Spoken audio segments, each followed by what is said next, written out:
Welcome back. Today we're trying something a little different. I don't usually cover stories like this. It's a bit outside my usual lane, and honestly, it's heavier than the topics I tend to dive into, right? But I've always had a deep interest in history, especially the moments that shaped the world in ways we still feel today. So, I thought it might be worth stepping outside my usual genre to talk about something different, something difficult but important to understand. The story of the atomic bomb, known as Fat Man, is tied to the final chapter of the World War II, a conflict that had already caused incomprehensible destruction across generations.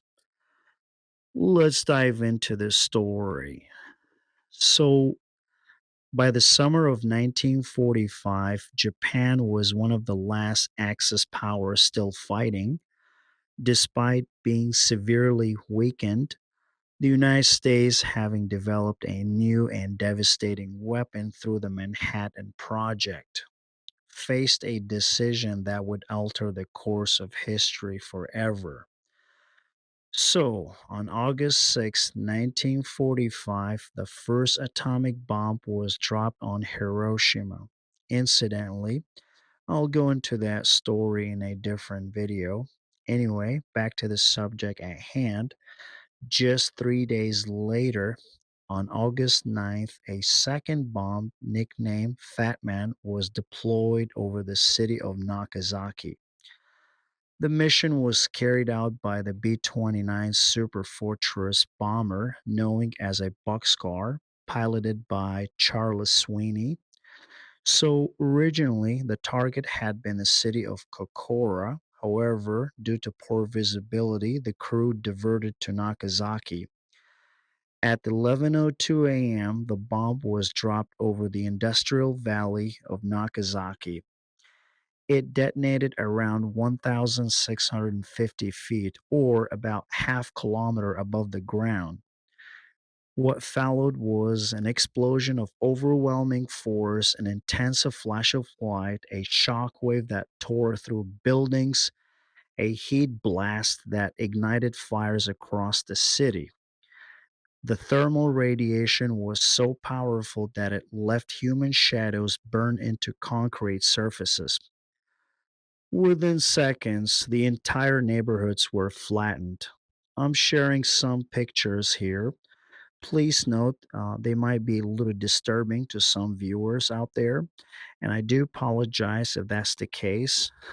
Anyway, the explosion instantly killed an estimated 40,000 to 70,000 people. So we're talking 70,000 people died instantly, while many more suffered from severe injuries, burns, and long term effects from radiation exposure.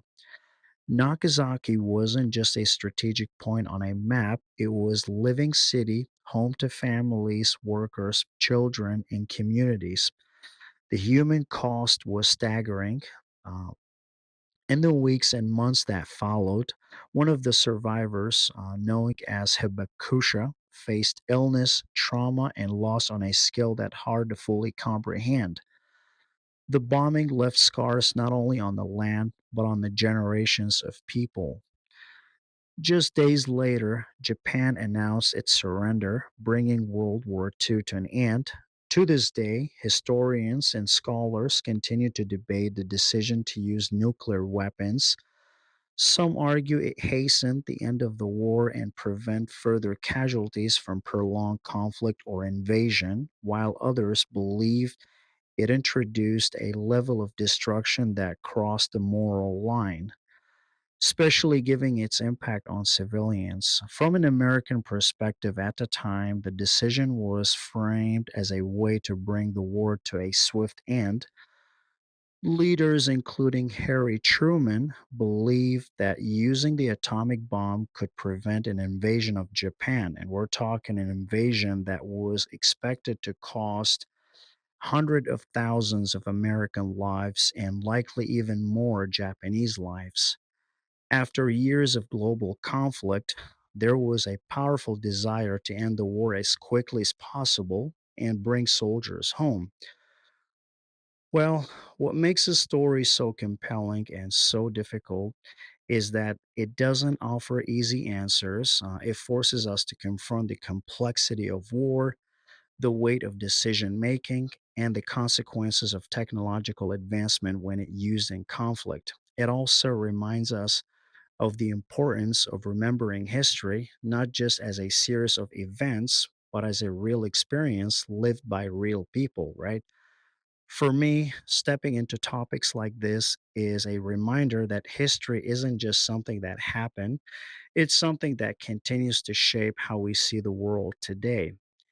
Even if it's outside my usual content, I think there is a value in exploring these stories, reflecting on them, and trying to understand the lessons they leave behind. Before wrapping this video, I would like to touch on the model itself. So, to begin with, this is a 120 scale World War II United States Air Force Fat Man atomic bomb. The model is 3D printed, great for any military collection. I recently picked up this model and it is significant piece of history in my opinion. While it might sound like an odd addition to some of you, but I see it more as a display item tied to historical interest rather than anything else. What stood out to me right away was the build quality. It feels sturdy and well made, not flimsy or cheap like some others 3D prints can be. The surface has this metallic texture and subtle luster that gives it more realistic look, especially when it catches the light. It's clear that some thought went into the finishing, which makes it feel less like a rough print and more like a proper display piece.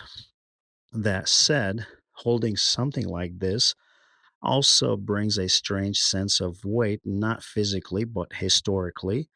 It's a reminder of what it represents and the events tied to it. For me, it's less about the object itself and more about the conversations it can spark and the reflection it encourages. So, while it's well crafted and visually interesting, I think its a real value depends on how you approach it.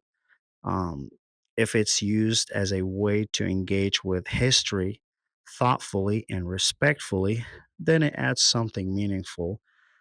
I think this model adds value to the collection significantly. Anyway, in the context of everything we've talked about here, it serves as a quiet reminder of why these stories still matter. Thanks for watching, everyone.